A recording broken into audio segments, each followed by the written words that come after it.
كوباية الشاي بتاعتك وتعالَ نتكلم في موضوع مهم. يالّا بينا. مهم جدًا إن أنت تبقى عارف إن التسويق بيختلف من وقت للتاني، وليكن مثلًا تعالَ نتكلم على حاجة كبيرة جدًا وهي DC وMarvel، الحرب الأزلية اللي إحنا عارفينها كلنا.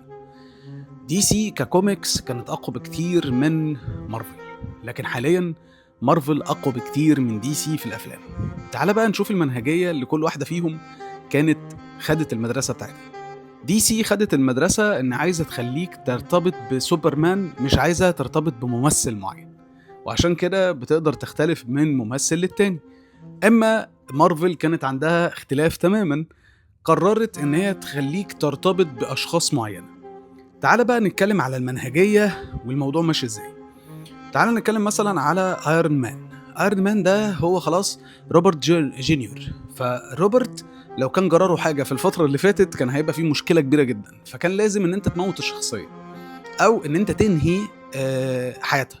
كذلك برضه إن أنت ما تبقاش عارف هل الشخصية بتاعتك اللي أنت بتحبها جدًا هتموت والّا لأ، وده أنت ممكن تكون حاسّه دلوقتي إن مارفل الدنيا مش أحسن معاها أو الدنيا مش أحسن حاجة. تعالَ نتكلم على DC بقى. والconcept اللي هي كانت واخداه. الconcept إن هو كان عايز يخلّيك ترتبط بالكاركتر زي ما هو كان سايبه لك أصلًا في الcomics، وإن أنت ترتبط بسوبرمان وإن أنت تحُط نَفْسك مكان سوبرمان، ما تبقاش شايف إن سوبرمان ده لازم حد معيّن أو ممثل معيّن، تمام؟ رغم إن إحنا كُلّنا في ناس كتير أوي زي بين أفليك مثلًا في باتمان، وإحنا الناس كلّها عايزة بين أفليك وناس تانية عايزة ممثل تاني وهكذا. ولكن شوف الحوارات دي. تعالَ نتكلّم مثلًا من النهارده ب30 سَنة، أو نرجع لورا ونعرف أصلًا التسويق أو مارفل ليه نجحت.